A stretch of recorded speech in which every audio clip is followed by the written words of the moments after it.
As you can see, Beaker is wearing Muppet Labs VR super gluey goggles. You can put them on, but you can't get them off.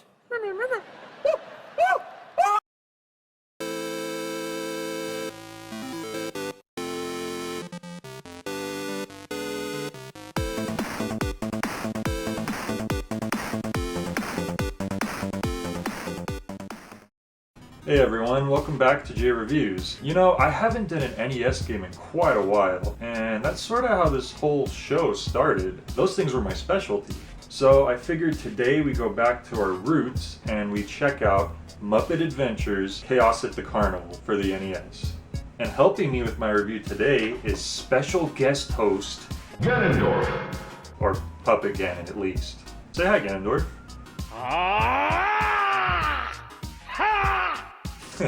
Good one, pal.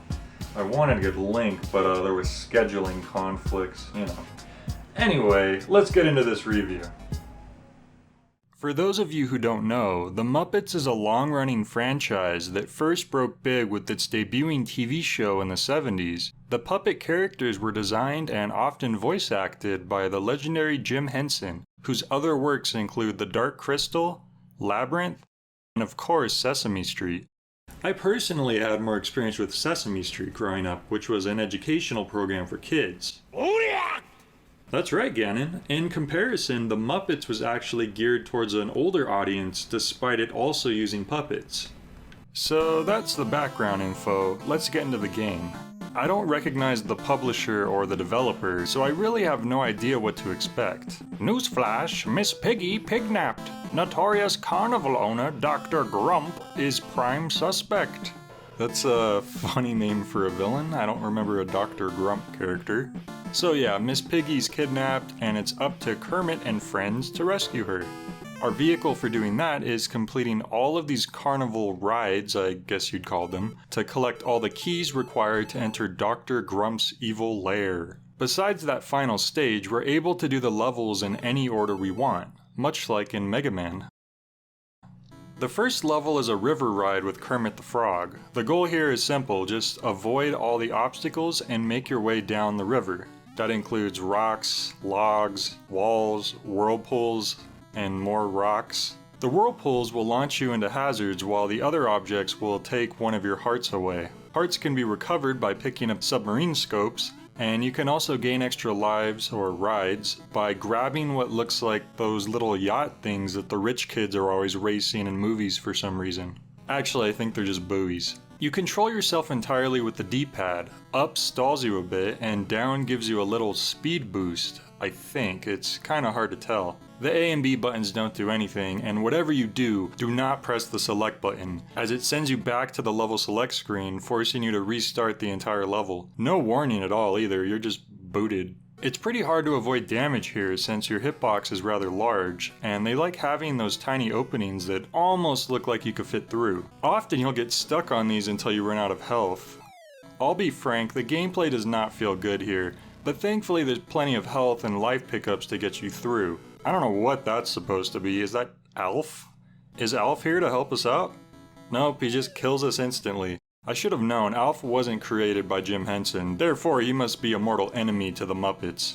Even if you do know to avoid him, he's pretty damn hard to avoid. This level isn't super long, and eventually you'll run into a key completing it. Alright, kind of a rough start, but let's not judge this game harshly just yet. We do have 3 more rides to go through. Next up we have Car Course, the only level in the entire game that actually resembles a carnival ride. Here we play as Animal in a bumper car that uses tank controls, but the turning is strange. Instead of just tapping the D-pad left or right to turn a notch either side, you have to hold it down for a bit to rotate. The acceleration is super fast, dangerously so, making it very easy for you to run into hazards.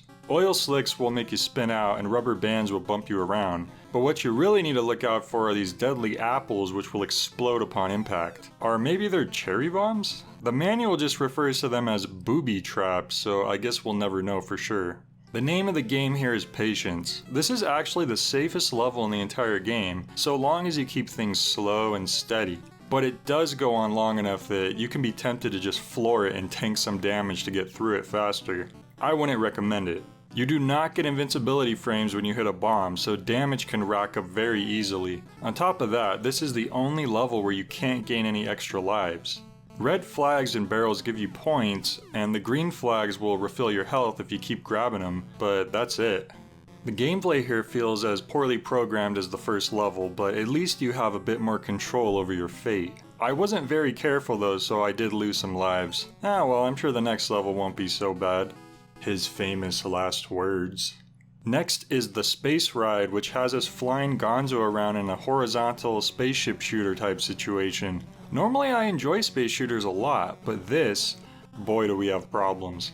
The bad game design we've experienced so far comes full force here. First of all, the way our spaceship pilots just does not work for this type of level. We have this constant floating momentum that we're fighting against with a really weak thruster. A game like Solar Jetman works fine with this because we're controlling the movement of the screen ourselves. We decide when and where we want to go. But this is an auto-scroller. While we're struggling against our own gravity, enemies, hazards, and walls are just being auto-scrolled towards us, which we basically feel helpless against. To make matters worse, our tiny bullets can only be aimed in 8 very limited directions, which makes it very difficult to hit enemies in those huge in-between dead spots. Our hitbox is nice and big though, making us a large target. And since we get no invincibility frames, you can lose a life in seconds in a bad spot. Which reminds me, you respawn out of the ground, even if there happens to be walls or enemies in the way.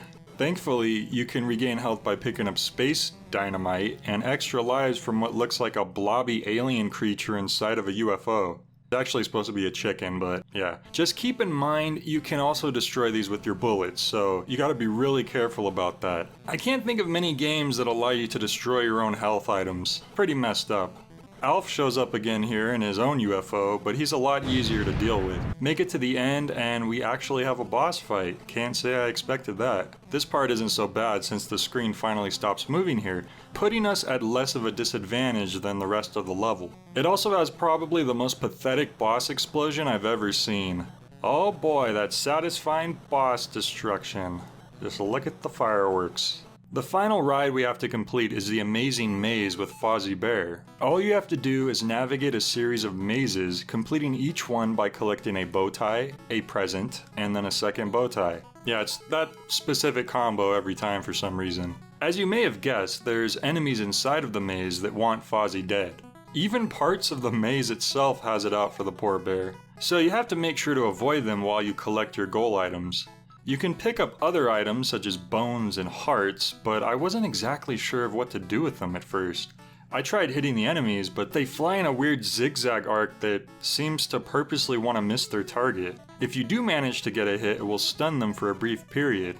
That falling down animation is just weird. This level actually isn't too badly put together overall compared to the other ones. The gameplay works the way it should for the most part, and it isn't too difficult, but man does it go on forever. And it does start getting trickier as more enemies start getting added in. By this point I was really low on lives, mostly because of the space ride, so it only takes a few mistakes and then boom, you get a game over. And guess what? A game over means starting the entire game over. Oh boy. So this time we do the best we can, play it safe, collect lives, and by the time we get to the maze we should have enough to get through it all. Hitting enough enemies with your weapons actually rewards you with lives here as well, something that I wasn't aware of at first. Alright, so we've collected the 4th key and we're ready to go face off against Dr. Grump and his nasty Grumpasaurus.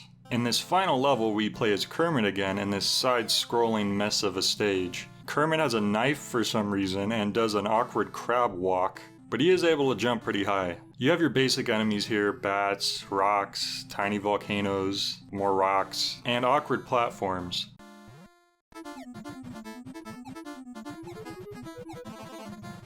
The knife doesn't actually seem to do anything, but you can bounce on all of the flying hazards for some reason, because, I don't know. You can also collect pigs and blankets and abstract art to gain extra lives, and you'll need these because this place is a madhouse. Make sure to be especially careful when the game respawns you, because it likes to place you right over pits, which you will fall into and die if you don't hold forward as soon as you're dropping out of the air. This happened to me a few times. In the middle of the level, you'll face off against the Grumpasaurus. Don't bother trying to jump around or do any kind of strategy, that'll just get you killed. All you want to do is walk up to him and start shanking him over and over again. Okay, actually Kermit's holding a feather, so he's actually just tickling him a bunch and that defeats him, but for some reason that's almost more disturbing. Survive a bit more of the level and you'll finally reach the sinister doctor himself. Dr. Grump looks kinda like if Dr. Wily just gave up on taking over the world and became an evil baker. But don't let his apron fool you. We're in for an epic final boss battle. Not really though. You just avoid his booby traps, throw some hearts up, make sure they land on his head like Bowser in Super Mario World, and that's about it. Just look at Miss Piggy slowly floating down while Kermit Raging Demon slides towards her.